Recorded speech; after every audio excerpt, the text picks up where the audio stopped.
Hello everyone, तो आप सभी लोग कैसे हो। सीजीएल मेंस का एक बेहतरीन प्रश्न जो रोज हम लोग डिस्कस कर रहे हैं उसमें आपको मज़ा आ रहा है। अगर मज़ा आ रहा है तो कमेंट करके ज़रूर बताइए कि हाँ आपको इन प्रश्नों को पढ़ने में मज़ा आता है। अगर नहीं आ रहा तो बताइए, ये सीरीज रोक दी जाएगी, ठीक है।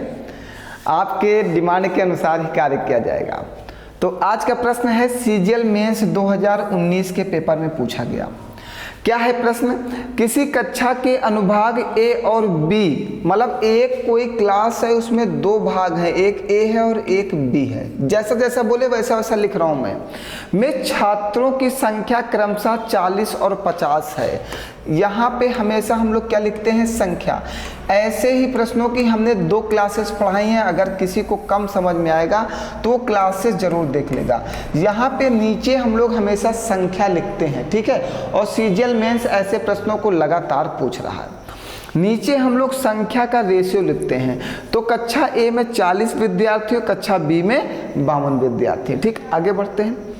सभी छात्रों का गणित में औसत स्कोर 75 है और हमेशा बीच में टोटल वाले की वैल्यू लिखी जाती है। टोटल वाले की वैल्यू कितनी है?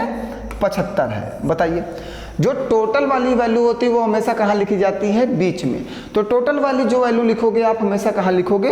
बीच में। वो कितनी है? 75। बताइए, यहाँ तक कोई डाउट? इतनी बातें क्लियर। देखिए, अगर इस एक क्वेश्चन में अगर आपको मेथड नहीं समझ में आता है तो आप हमारी 2 क्लासेस हैं, मैं लिंक अवेलेबल करा दे रहा हूँ डिस्क्रिप्शन में, आप वहाँ से जाके उस क्लास को वॉच कर लेना, ठीक है। लेकिन इस मैथड को सीखना जरूरी है क्योंकि ये मैथड बहुत ज़्यादा प्रश्नों में लगता है। और सीजीएल, सीएचएसएल, सीपीओ में तो भरमार है कि उन प्रश्नों को मैंने सिखाया कि आप ऐसे मेथड को कहां कहां अप्लाई कर सकते हो, ठीक है।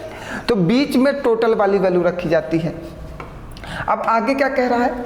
कह रहा है कि यदि अनुभाग ए के छात्रों का औसत स्कोर अनुभाग बी, ये गलत छप गया है, अनुभाग बी के छात्रों के औसत स्कोर से 20% अधिक है। तो हमने कह दिया अनुभाग बी के छात्रों का औसत स्कोर 100x है, तो ये कितना हो जाएगा? 120x। तो अनुभाग बी के छात्रों का औसत स्कोर क्या है?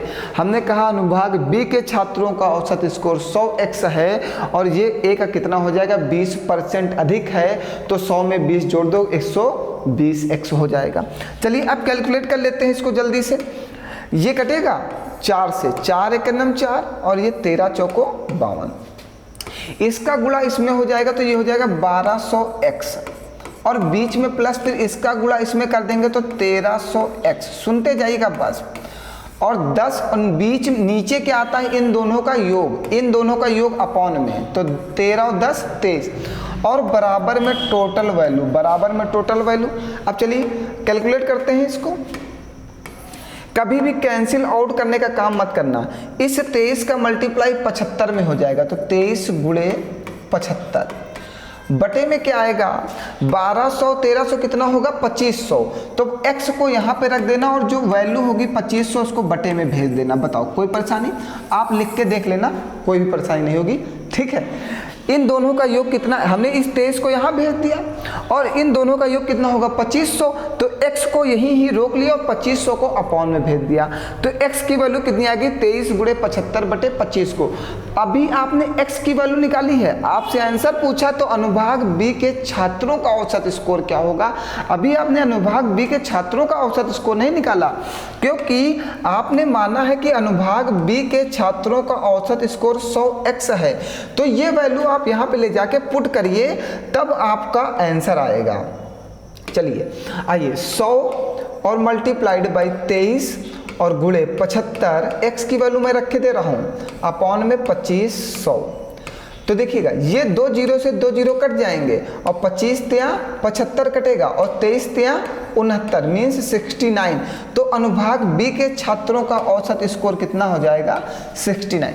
बताइए कोई डाउट अभी भी किसी को?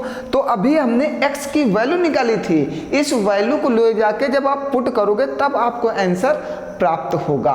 तो बताओ भैया जल्दी से, सीजीएल मेंस का एक बेहतरीन प्रश्न है, अगर कहीं पर कोई डाउट हो तो आप पूछ सकते हो।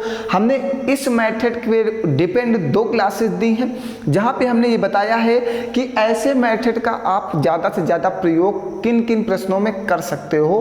तो जितने बच्चों को अगर ये मेथड अच्छा लगा है तो उन क्लास को डिस्क्रिप्शन लिंक में जाके आप क्लियर कर लीजिए और वो दोनों क्लासेस वॉच कर लीजिए। प्रश्न बहुत ही बेहतरीन है और ऐसे मेंस प्रश्न हमेशा पूछेगा।